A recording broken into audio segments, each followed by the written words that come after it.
ভুলেও নষ্ট ব্যাটারি ফেলে দিবেন না। নষ্ট ব্যাটারি 1 মিনিটে ঠিক করে ফেলুন ঘরে বসে। তো গাইস দেখতে পাচ্ছেন এই নষ্ট ব্যাটারি, এটা লাইট জ্বলতেছে না। তো এই ব্যাটারি আপনি নিজে নিজে ঠিক করে ফেলতে পারবেন আপনার বাসার। তো গাইস ফার্স্টে আপনার নষ্ট ব্যাটারিটি নেবেন, নেওয়ার পর গাইস সিম্পলি চেক করে দেখবেন যে মূলত আপনার কোথায় সমস্যা আছে।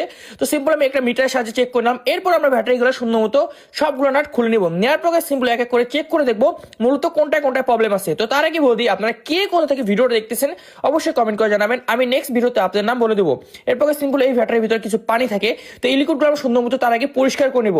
তো সিম্পল আপনারা একইভাবে সেম ভাবে কি করবেন, একটা পাত্রে আপনার সুন্দর মতো এই ব্যাটারি পানিটা চেক ফেলে নেবেন। তো দেখার পর গাইস সিম্পল দেখতে পাচ্ছেন এই ব্যাটারি পানিগুলো আমরা পরিষ্কার করে নিব। তো পরিষ্কার করার পর সিম্পল আমরা কি করবো, এই ব্যাটারির ভিতরে আমরা দিব ফ্রেশ পানি এবং তেল আর কোকাকোলা বা মোজো যেটা আছে সেটা দিয়ে সুন্দর মতো পরিষ্কার করে নেবো। তো ফার্স্টে আপনার পানি দিবেন, তো পানি দেওয়ার পর সিম্পলি এটা ওয়াশ করে নেবেন। তো ওয়াশ করতে করতে বলে দিই আপনারা কে কোথা থেকে এবং কোন কোন জেলা থেকে ভিডিও দেখতেছেন কাইন্ডলি কমেন্ট করে জানাবেন।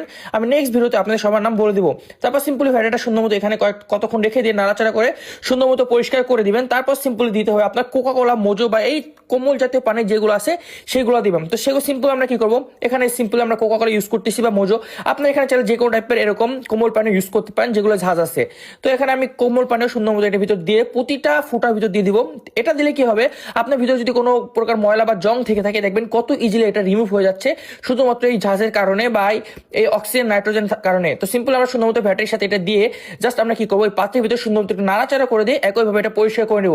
এর ফলে আপনার ব্যাটারিটা সিম্পলি একদম ভিতরে কোনো প্রকার সমস্যা থাকলে অটোমেটিকলি ঠিক হয়ে যাবে। তারপর সিম্পলি আমরা যখনই এই ব্যাটারির ভিতরে আমরা পানিটা দেবো তারপর দেখবেন চমক। তো সিম্পলি আবার একটা ওয়াশ করে নিব, কারণ ভিতরে একটা কোকাকোলা জমে আছে। সিম্পলি আপনি একই প্রসেসে সেম ভাবে পরিষ্কার করে নেবেন। তো পরিষ্কার করার পর আমরা একইভাবে আমরা পানিটা ফেলে দিব। পানিটা ফেলে দেওয়ার পর আবারও সেম ভাবে পরিষ্কার করে যখনই আমরা ব্যাটারির ভিতরে পানিটা দিব তারপর দেখবেন আপনার বাসার নষ্ট ব্যাটারি কত ইজিলি এই জিনিসটা ঠিক হয়ে গেছে। তো সিম্পল আমরা ব্যাটারি পানি দিয়ে দিব। এই ব্যাটারি পানি আপনার যে কোনো দোকানেই পেয়ে যাবেন। তো দেওয়ার পর সিম্পল প্রতিটা ছিদ্রতে আমরা পরিমাণ মতো দিয়ে দিব। তো আপনার ব্যাটারি সাইজ অনুযায়ী আপনার এখানে দিয়ে নেবেন। তো সিম্পল দেওয়ার পর দেখবেন আপনার ব্যাটারিটা কত সুন্দরভাবে ঠিক হয়ে গেছে।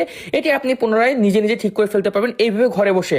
তো গাইস ভিডিওটি ভালো লাগলে পেজটা ফলো করে দেবেন। তো দেখতে পাচ্ছি আমি সবগুলো নাট চেক করে দিয়ে যখন আমরা একটা সুইচে বা লাইনে দিব তারপর দেখবেন কত সুন্দরভাবে এইটা লাইট জ্বলতেছে। তো কোনো মেকানিকের কাছে নেওয়ার দরকার নেই, আপনি ঘরে বসে নিজে নিজেই মাত্র কয়েক মিনিটের ব্যবধানে আপনার বাসার নষ্ট ব্যাটারি এইভাবে ঠিক করে ফেলতে পারবেন। তো সিম্পল আমি আপনাদের প্রমাণ সহ দেখাই দেবো। তো এখন আমি জাস্ট চেক করে নিলাম। তো চেক করার পর সিম্পলি মিটার দিয়ে আপনার মাইপা দেখাবো গাইস।